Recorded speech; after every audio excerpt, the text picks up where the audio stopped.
부당한 주택법 하겠습니다.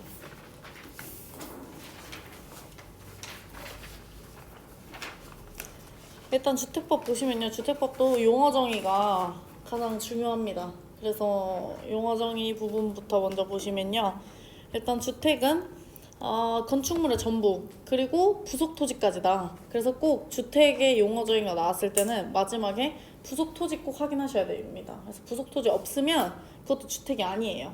왜냐면 주택인 땅이 없으면 지을 수가 없기 때문에 부속 토지만 확인하시면 되고요. 밑에 보시면 주택법상 주택의 종류를 보시면 일단 단독주택과 공동주택 두 개로만 나뉘거든요. 그래서 아까 배웠던 것 중에서 없어지는 것들이 있는데 단독주택 안에서는 단독주택, 다중주택, 다가구주택, 그 다음에 공간까지 있었는데 공간 없어지죠. 그래서 없어지고요. 그 다음에 공동주택 같은 경우도 마지막에 기숙사 있었는데 기숙사 뺍니다. 그래서 걔 두 개 빼고 우리가 단독주택과 공동주택이라고 얘기를 하고요. 이것도 뭐 거의 안 나옵니다. 그 다음에 밑에 보시면 국민주택과 민영주택이 있는데요. 이거는 상식입니다. 상식. 왜냐면 여러분들이 나중에 청약 넣으실 때도 이게 다 이렇게 민영주택 청약이 있고 따로 있잖아요. 그 국민주택 청약이 따로 있지 않나요? 그렇죠? 따로 있기 때문에 그거 넣으실 때도 아셔야 되는 게 국민주택은 국민주택 규모 85제곱미터 이하면서 국가나 지자체, 한국토지주택공사나 지방공사가 건설하거나 혹은 그 돈으로 하는 거예요. 그래서 국민주택 청약 조건이 제가 알기로는 더 까다로운 걸로 알고 있거든요. 어쨌든 그렇고요. 민영주택은 그냥 국민주택을 제외한 모든 주택을 우리가 민영주택이라고 얘기합니다. 근데 실질적으로는 문제는 거기서 잘 안 나오고요. 도시형 생활주택에서 가장 많이 나옵니다. 왜냐면 도시형 생활주택이 요즘에 가장 많이 짓는 형태가 다 도시형 생활주택이거든요. 그래서 빌라를 좀 더 완화시켜 준 거예요, 규제를. 그래서 도시형 생활주택은 300세대 미만인 국민주택 규모에 해당하는 주택을 우리가 도시형 생활주택이라고 하고요. 이때는 크게 원룸형과 단지형 연립주택, 그다음 단지형 다세대 주택이 있는데 이것도 조건이 좀 까다로운데 그냥 지금은 일단 완화하는 거다 정도만 아시면 돼요. 왜냐면 이거 원래 조건이 이거 말고도 훨씬 더 까다롭거든요. 그래서 그건 그때 가서 좀 더 보시고요. 일단 도시형 생활주택의 조건은 300세대 미만이어야 되고 그리고 좀 더 조건이 완화된 거다 라는 것까지만 아시면 될 것 같고요. 준주택 보시면 이건 다 외우셔야 돼요. 준주택 안에는 기숙사랑 다중생활시설, 그 다음 노인복지주택, 그 다음 오피스텔까지 우리가 준주택의 범위 안에 있거든요. 그래서 그냥 기출문제 중에서는 준주택을 골라라 라는 것도 있어요. 그래서 기억니은 디귿리을 미음 비읍 시 이응지 뭐 이렇게 단독주택이랑 공동주택 다 섞어놓고 준주택을 골라라 라고 하는 경우도 있거든요. 그렇기 때문에 이때 기숙사 꼭 고르셔야 됩니다. 기숙사는 주택의 범위에 들어가지 않고 여기서는 준주택의 범위로 들어가기 때문에 차이가 있는 거죠. 앞에서 한 건축법이랑은. 그다음에 부대시설에는요, 주차장, 관리사무소, 담장 및 주택 단지 안에 도로입니다. 이것도 외우셔야 돼요. 복리시설도 안에 어린이 놀이터, 근린생활시설, 유치원, 주민운동시설, 경로당이거든요. 이것도 외우셔야 되고요. 밑에 간선시설 보시면 도로, 상하수도, 전기시설, 가스시설, 통신시설, 지역난방시설도 외우셔야 됩니다. 왜냐면 문제에서 그냥 간선시설을 골라라 라고 나와요. 복리시설을 골라라 이런 거 다 섞어주고 나서. 근데 복리시설에서 일단 주차장은 부대시설로 가서 복리시설로 안 갑니다. 그래서 그 차이가 조금 있고요. 오히려 그러니까 관리사무소도 막 복리시설로 고르기가 좀 쉬워요. 그래서 그런 것만 좀 조심하시면 되고 나머지는 다 외우셔서 푸셔야 됩니다. 다른 거는 크게 없고요. 그래서 공공택지라는 거는 공공사업에 의해서 개발, 조성되는 공동주택을 건설되는 용지를 말하고요. 도시개발 사업 같은 경우 수용 방식만이라고 했는데 이것도 좀 더 내용이 많아서 그때 가서 좀 더 하겠습니다. 일단 주택단지는 그래서 우리가 분류한 주택과 부대시설과 복리시설까지를 말을 하고요. 간선시설은 포함이 안 됩니다. 그래서 그것만 확인을 하시면 되고요. 여기 밑에 보시면 철도, 이 문제는 그래서 답은 다 여기서 나오거든요. 철도, 고속도로, 자동차 전용도로, 폭 20m 이상의 일반도로, 폭 8m 이상의 도시계획 예정도로가 지나가면 별개의 주택단지로 봅니다. 그래서 보통 원래 대규모로 마곡이나 이런데 도시를 새로 개발할 때 도로를 지나가는 걸 기준으로 다 단지를 나눕니다. 왜냐면 그러면 별개의 주택단지로 보기 때문에. 그래서 얘는 일단은 뭐만 바꾸냐면 폭 20m인 일반 도로예요. 그러니까 일반 도로는 20m 이상이어야 되고 도시계획 예정도로는 8m 이상입니다. 그래서 두 개 차이가 있어요. 그래서 쉽게 생각하시면 20m라는 건 그냥 일반 이런 4차선 도로 이런 거 말하는 거고요. 그 다음에 8m 이상의 도시계획 예정도로는 고속도로 말하는 거예요. 근데 주택단지 중간에 고속도로가 지나가면은 당연히 단지가 나눠져야겠죠? 같은 단지라 말할 수는 없습니다. 그래서 얘 같은 경우는 폭 8m 이상인 거랑 폭 20m가 20m가 일반 도로고 8m가 도시계획 예정도로다. 이렇게 두 개가 차이가 있다는 것만 확인하시면 돼요. 어쨌든 얘네들이 지나가면 우리가 주택단지를 별개로 봅니다. 다음 리모델링 보시면요. 노후화 억제 또는 기능 향상을 위한 행위를 우리가 리모델링이라고 하는데 앞에서 배운 대수선 일단 리모델링에 들어가고요. 그 다음에 증축형 리모델링이 있는데요. 여기서 문제가 증축형 리모델링밖에 안 나옵니다. 그래서 주거전용 면적이 30% 이내에 증축하는 행위, 그러니까 주거전용 면적이 있는데 여기서 30% 이내로 증축하는 행위는 우리가 증축형 리모델링 행위라고 말하고요. 그 다음에 85제곱미터 미만인 경우에는 40%까지 증축하는 거를 증축형 리모델링이라고 합니다. 그러니까 이게 증축 부분으로 들어가는 게 아니라 리모델링으로 들어가는 거예요. 우리가 아까 건축에는 증축, 개축, 재축, 신축, 그 다음에 이전 이렇게 5가지 있다고 그랬잖아요. 근데 여기서는 증축으로 들어가는 게 아니라 리모델링으로 들어갑니다. 그래서 증축형 리모델링이에요. 그러니까 쉽게 생각하면 약간 이런 건데, 물론 이렇게 생각할 수는 없지만 대표적으로는 그런 거예요. 그냥 약간 그 확장한다 그러잖아요. 아파트 그 베란다 뚫고 베란다 이렇게 메워가지고 확장한다 그러잖아요. 근데 그걸 리모델링 한다 그래도 우리가 그걸 증축한다 하지 않잖아요. 그러니까 그런 식으로 생각을 하시면 됩니다. 다음 밑에 보시면 수직으로 증축하는 행위의 대상은 기존 건축물의 층수가 15층 이상인 경우에는 3개 층까지, 그 다음에 14층인 경우에는 2개 층까지 늘리는 거는 그냥 리모델링 선으로 보겠다는 거예요. 증축이라고 안 보고. 그래서 그거까지만 아시면 되고요. 공구는 착공신고 및 사용검사를 별도로 수행할 수 있는 구역인데요. 단지 하나 설립할 때 예를 들면 열 몇 동이면은 그걸 한 번에 다 설립할 수 없으니까 몇 동 먼저 건설하고 그 다음 건설을 하는 행위를 할 때 그걸 나누는 걸 공구라고 하는데요. 이거 공구도 나중에 기준이 있어요. 공구도 몇 세대 이상까지부터만 공구 이런 거 얘기하거든요. 근데 그게 아직 안 나와서 나중에는 공구는 그 내용이 나오면은 그때 그것만 외우시면 됩니다. 다음 뒤에 사업주체 보시면요. 사업주체는 공공이 있고 민간이 있죠. 근데 여기선 공공은 거의 안 나옵니다. 민간밖에 안 나와요. 민간은 2명이 있는데요. 등록사업자랑 주택조합 말고도 여러 명이 있는데 문제는 등록사업자랑 주택조합밖에 안 나옵니다. 왜냐면 다른 거는 이미 그 전에 많이 나오기 때문에 여기서는 등록사업자랑 주택조합밖에 안 나와요. 등록사업자라는 건 뭐냐면 주택을 건설을 할 때 예를 들면 20호 이상을 건설하거나 또는 연간 1만 제곱미터 이상을 시행하고자 하는 사람은 미리 등록을 하고 사업을 하라는 거예요. 나 이거 지을 거야 라고 하고. 그렇기 때문에 조그마한 시행업자들은 대부분 등록을 안 합니다. 왜냐면 1년에 20호 지으려면 진짜 많이 짓는 거예요. 그렇기 때문에 그런 정도면은 이제 등록을 하라는 거죠. 당연히 공공사업자는 등록을 안 해도 됩니다. 얘도 그래서 결격사유가 몇 년이에요? 2년. 2년이 지나지 않으면 결격이 됩니다. 그 다음에 말소사유 보시면 거짓이나 그 밖에 부정한 방법으로 등록한 경우에는 당연히 필수적으로 말소를 하고요. 등록 기준이 미달되거나 혹은 고의 또는 과실로 공사를 잘못 시공해서 공주에게 위해를 끼치거나 입주자에게 재산상 손해를 미치면 등록을 말소시킬 수 있고 또는 1년 이내 영업정지를 할 수 있습니다. 이것도 다 맞는 지문으로 나와요. 그래서 그냥 그렇구나 하고 넘어가시면 되고요.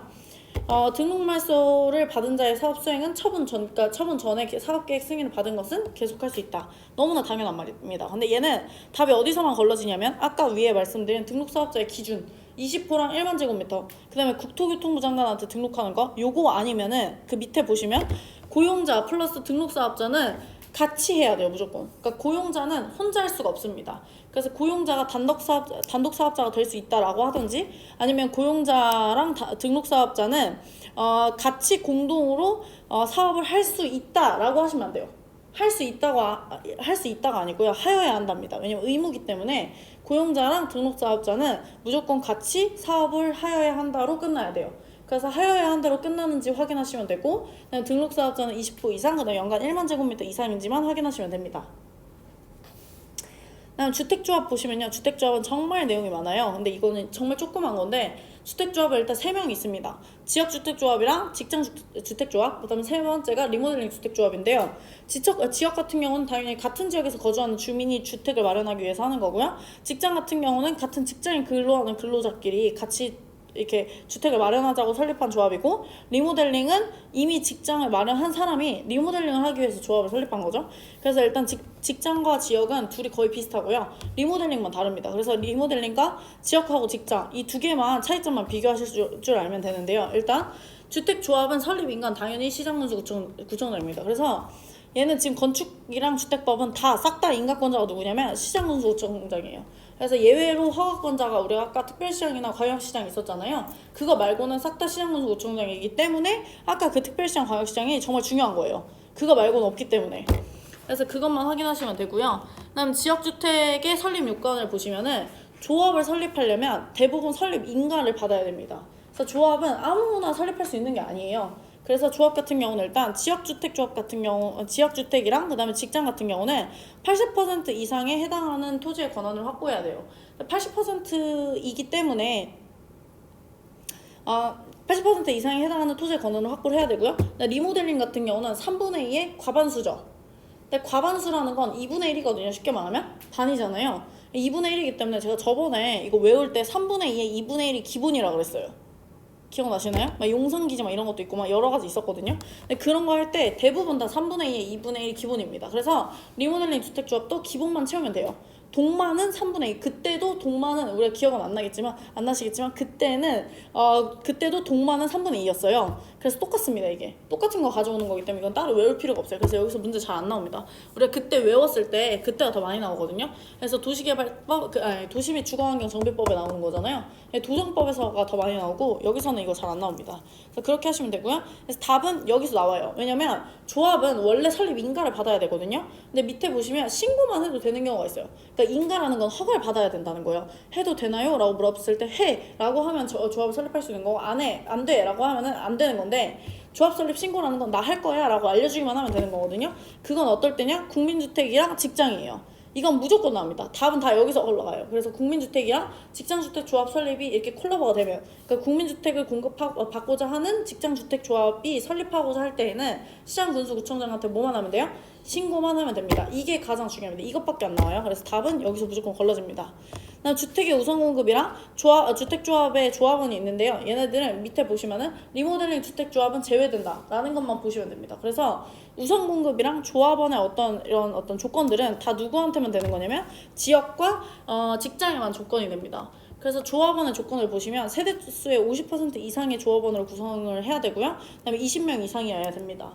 그래서 그렇게 되는 건데 이 숫자도 나중에 어차피 한 번에 외울 거니까 지금은 그냥 직장과 지역이 둘이 합쳐서 주택 설립을 목적으로 하는 거고 리모델링은 주택 설립을 목적으로 하는 게 아니기 때문에 두 개의 성격이 좀 다르다라는 것까지만 아시면 될 것 같아요. 조합원의 자격 같은 경우도 내용이 많은데 이것도 그냥 보시면 지역하고 직장은 두 개가 비슷한데 리모델링은 좀 달라요.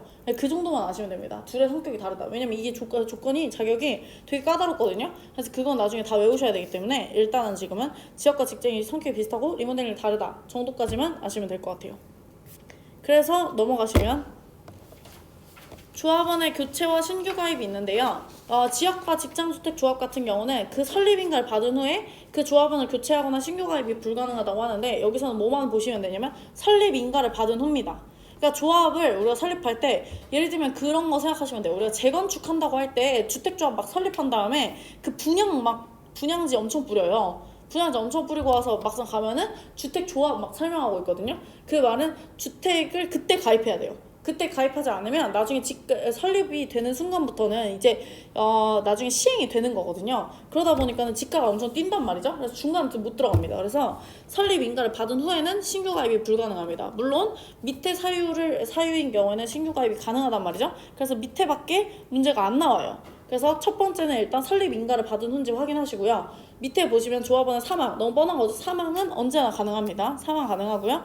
그 다음에 양도나 징역 또는 판결로 되는 경우, 판결로 변경되는 경우는 당연히 되고요. 밑에 보시면 주택 건설 예정 세대수의 50% 미만, 밑에도 보시면 또 주택 세대수의 50% 미만 뭐 이런 거 있고요. 자격이 상실된 경우 이런 거 딱 보시면 너무 뻔하게 이제 신규 가입이 가능한 경우로 나와요. 근데 여기서 하나만 아시면 일단 주택 건설 예정 세대수의 50% 미만이에요. 이하 안 됩니다. 그래서 50% 미만이 되는 경우에는 신규 가입이 가능한 거죠.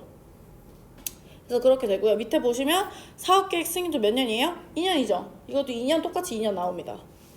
근데 여기 밑에 보시면 이제 2년이 아닌 게 계속 나오는데 주택 상환 사채가 나오는데요. 주택 상환 사채는 일단은 우리가 비교하셔야 될 게 토지 상환 채권이랑 비교하셔야 되는데요. 토지 상환 채권이 우리 어디서 나왔던 거냐면 수용 방식에서 나왔던 거예요. 수용 방식.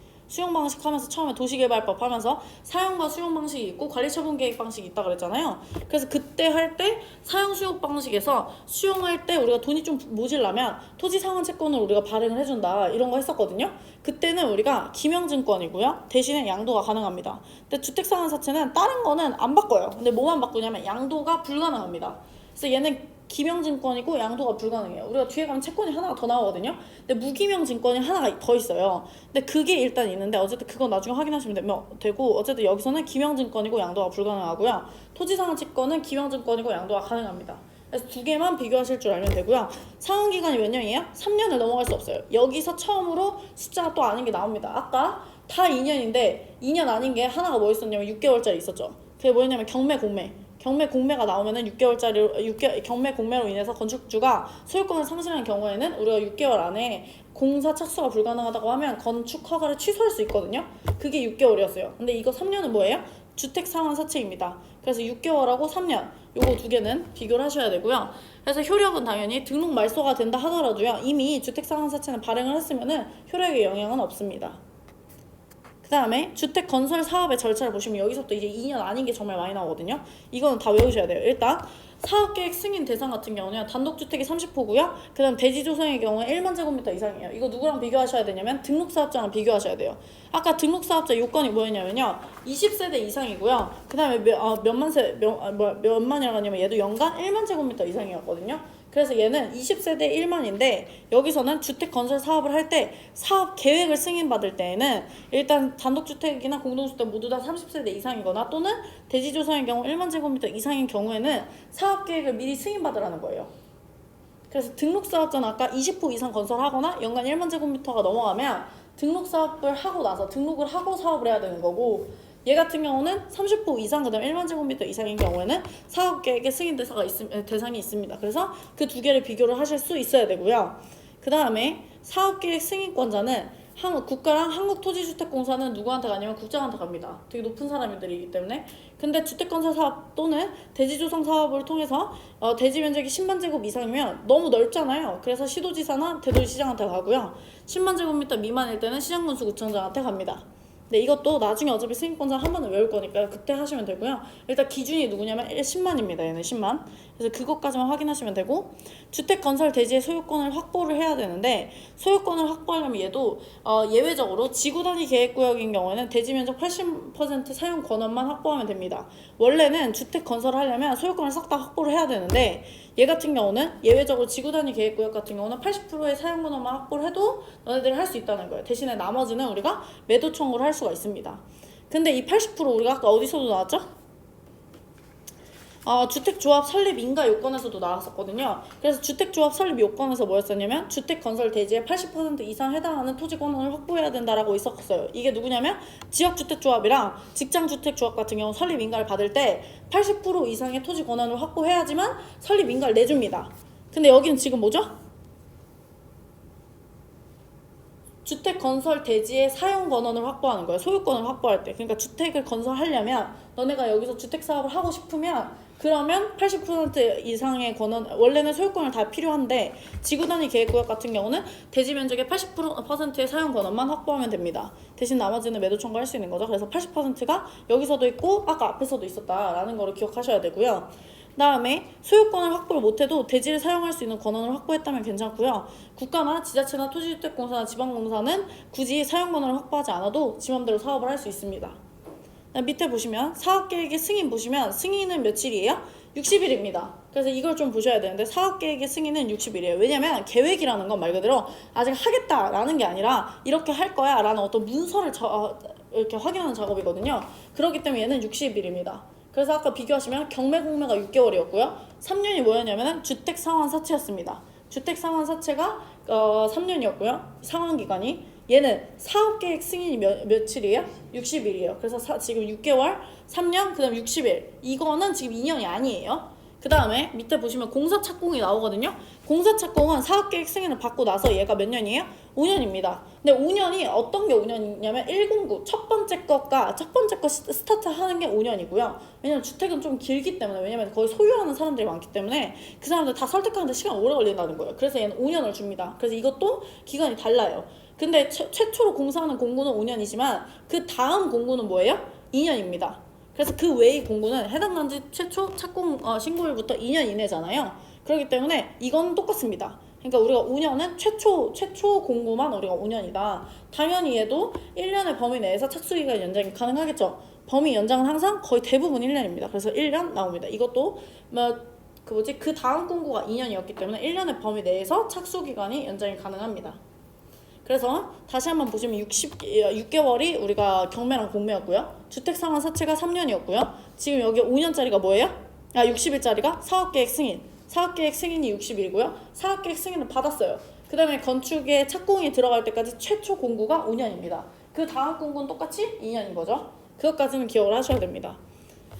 근데 사업계획 승인의 취소를 할 수 있어요. 다만 여기서는 딱 이것밖에 문제가 안 나옵니다. 209부터는 승인 취소가 불가능해요. 왜냐면 109가 이미 완료가 됐다는 건 주택단지의 한 반이나 한 3분의 1 정도 완료된 거예요. 근데 갑자기 취소하는 건 말이 안 되죠? 그래서 209부터는 승인 취소가 불가능합니다.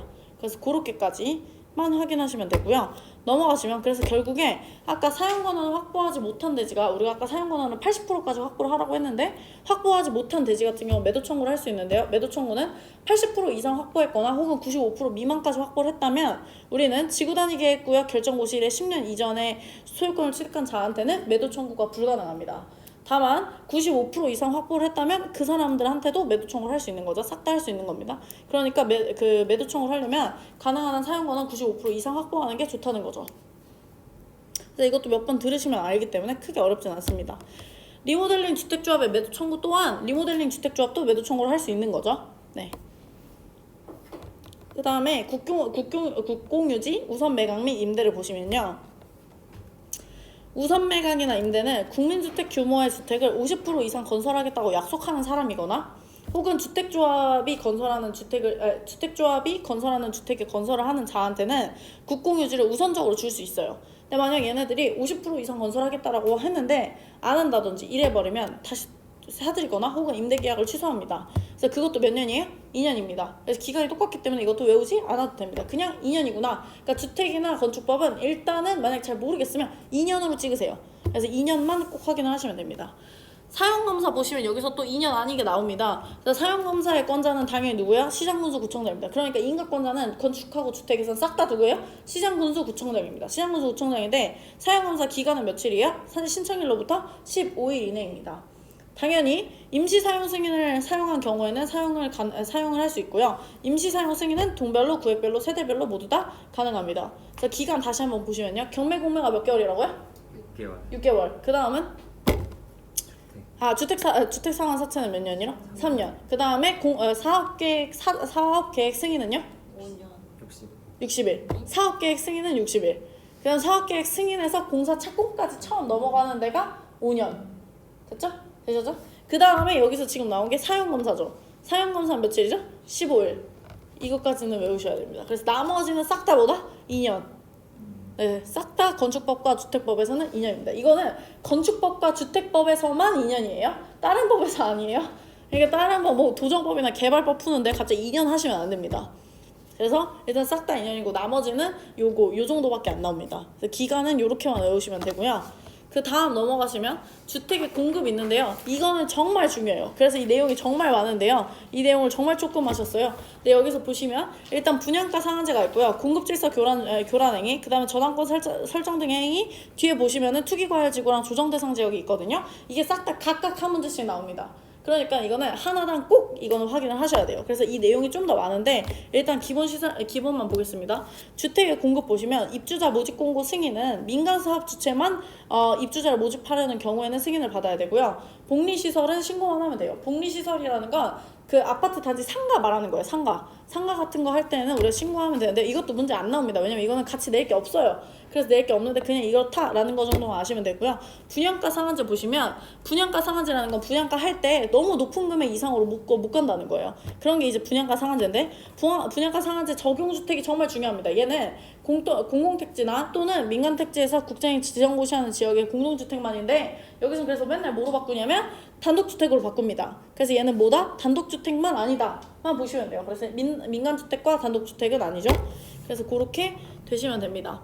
네, 분양가 상한제 적용 배제주택에서 누가 있어요? 도시형 생활주택이 있습니다. 그래서 분양가 상한제 적용 주택을 골라라 라고 나오거든요. 그래서 그럴 때는 도시형 생활주택을 빼셔야 돼요. 그래서 도시형 생활주택 아니고요. 관광특구가 보이면 일단 아니고요. 관광특구에서 건축물에서 층수 50층 이상이죠. 아까 50층 이상이면 뭐 있었어요? 높이가 200. 초고층 건물. 네. 초고층 건물이 층수가 50층이죠. 높이 몇 미터였죠? 그게? 200m였어요. 얘 지금 몇 미터죠? 150m입니다. 그래서 달라요. 그래서 그걸 또 확인을 하셔야 됩니다. 그래서 초고층 건물 우리가 층수 50층 이상이고 높이가 200m였지만 여기서는 분양가 상한제 적용 배제주택에서는 관광특구에서 건축물의 층수 50층 이상이거나 높이 150m 이상입니다. 얘는. 그래서 그 두 개를 확인을 하셔야 되는 거죠.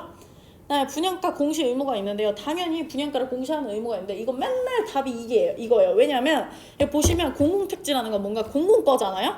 공공거니까 뭔가 우리가 공공한테 받아야 된다 생각하는데 얘는 누구한테 받아요? 사업 주체한테 가격 공시를 승인을 받아야 됩니다. 그리고 민간택지는 반대로 민간택지는 누구한테 받아요? 시장, 군수, 구청장한테 받아요. 근데 이렇게 보면 뭔가 반대같이 느껴지는데 이게 반대가 아닙니다. 왜냐면 공공택지라는 건 사업 주체가 누구예요? 공공이에요. 그러니까 공공택지는 지가 지 걸 승인하겠다는 거예요. 그러니까 큰 무리가 없는 겁니다. 그러니까 결국에 둘 다 같은 말이에요. 사업주체라는 것도 결국에 시장군수 구청장이 될 수도 있거든요. 그러니까 결국에는 공공택지라는 건 사업주체라는 말이 근데 나와야 돼요. 그래서 공공택지는 사업주체한테 분양가 상한제 적용 주택으로서 입주자 모집 승인을 받았을 때는 분양가격을 공시해야 됩니다. 누가? 사업주체가. 근데 민간택지 같은 경우는 누가 분양가격을 공시해요? 시장군수구청장이 공시합니다. 왜냐면 얘네들이 구라칠 수도 있어요. 그렇기 때문에 시장군수구청장이 공시를 합니다. 그러니까 결국에는 이걸 꼭 확인하셔야 돼요. 답은 요거에서밖에 안 나옵니다. 그래서 밑에 보시면 분양가 심사위원회가 있는데요. 심사위원회는 시장군수구청장이 전문적이지가 않잖아요. 그래서 심사위원회를 둔다라고 하기 때문에 얘는 설치 의무입니다. 그래서 이것도 설치할 수 있다라고 하면 안 되고 하여야 한다만 확인하시면 됩니다. 그다음 밑에 보시면 공급질서 교란금지가 나오는데요. 공급질서 교란금지도 맨날 나오는 건데 얘 같은 경우는 뭔지만 확인하시면 돼요. 일단 공급질서 교란금지는 양도, 양수, 알선, 광고가 금지된 겁니다. 그 말은 상속과 저당은 허용이 되는 거죠. 그러니까 문제에서 상속과 저당만 확인하시면 돼요. 답은 이걸로밖에 안 나옵니다. 그래서 상속과 저당은 허용이 된다에 5를 치실 수 있으면 되고요.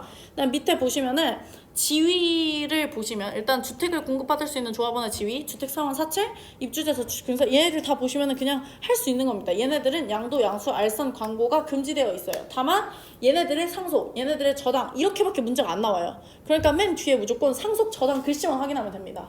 앞에는 싹 다 그냥 양도, 양수, 알선, 광고로 바뀌어요. 그럴 때 양도, 양수, 알선 금지는 싹 다 공급질서 교란 금지 행위고요. 교란 금지 행위가 아닌 것 찾으라고 하면 상속 저당만 확인하시면 됩니다. 그래서 그렇게 되고요. 위반의 효과는 당연히 지위가 무효가 되거나 계약이 취소가 될 수 있습니다. 밑에 보시면 저당권의 설정 등의 제한을 보시면 제한 대상에게는 입주자 모집 공고 승인 신청일부터 소유권 이전 등기 신청까지 신청일 이후부터 60일까지죠. 여기서도 기간이 한 번 더 나옵니다. 60일. 근데 이거는 나중에 우리가 앞에서 사실 외웠었던 건데 관리처분 계획 있잖아요. 관리처분 계획이라는 건 뭐였냐면 분양 계획이었거든요. 분양 계획에 우리가 60일을 해요. 분양 기간이. 그래서 그거랑 똑같이 연결되는 겁니다. 왜냐면 여기서는 입주자 모집 공고 승인 신청일이라는 건 밑에도 제가 써놨지만 입주 가능일이에요. 입주 가능일. 입주 가능한 날로부터 소유권 이전 등기 자기 걸로 가져가고 나서 60일까지는 우리가 저당권이나 다른 뭐 임차권이나 담보물권을 설정할 수 없다는 겁니다. 그래서 얘는 뭐만 바꾸냐? 이 날짜를 바꿔요. 입주자 모집 공고 승인 신청일을 뭐 다른 말로 바꿉니다.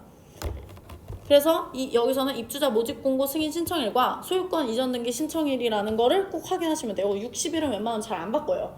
그래서 어쨌든 이 두 개만 확인하시면 되고요. 그래서 이게 되는 순간 우리는 부기등기를 해야 돼요. 부기등기라는 거는 옆에다 쓴다는 거죠. 지금부터는 저당권 설정 행위를 못합니다 라고 써놓는다는 거예요. 그걸 부기등기로 써놓는 게 의무입니다. 근데 그걸 언제 하냐? 입주자 모집 공고 승인 신청과 동시에 해야 되고요. 혹은 소유권 보존 등기와 동시에 신청해야 됩니다. 이걸 바꾸면 뭐라 바꾸냐면요, 소유권 이전 등기로 바꿔요. 이전 등기는 우리가 매매 사오는 거고요. 보존 등기라는 건 건축주가 자기가 건물 지을 때 처음에 소유권 만들 때 하는 걸 우리가 소유권 보존 등기를 하거든요. 그러니까 보존 등기 할 때 우리가 부기 등기를 동시에 하는 거지, 이전 등기를 할 때는 부기 등기를 하지 않습니다. 그래서 그걸 확인하시면 되고요. 부기 등기 효력은 당연히 그 뒤에 있는 제한 물건은 싹 다 무효가 되는 거죠. 그래서 얘는 이 입주자 모집 공고 승인 신청일, 소유권 이전 등기 신청일 60일, 그 다음 입주자 모집 공고 승인 신청과 동시에 소유권 보존 등기 신청, 딱 요것만 외우시면 문제가 틀리질 않아요. 그래서 이거 정말 맞춰야 되는 문제입니다. 소유권 등기가 소유권 등기가요? 소유권 보존 등기랑 소유권 등기는 좀 다른 건데, 소유권 등기의 종류가 소유권 보존 등기와 소유권 이전 등기가 있는 건데, 보존 등기라는 건 신축 건물에 대해서 처음 등기부를 만들 때 하는 등기가 보존 등기고요. 이전 등기는 이미 지금 등기부에 전 주인이 있는데 그걸 가져올 때 우리가 이전 등기라고 하죠.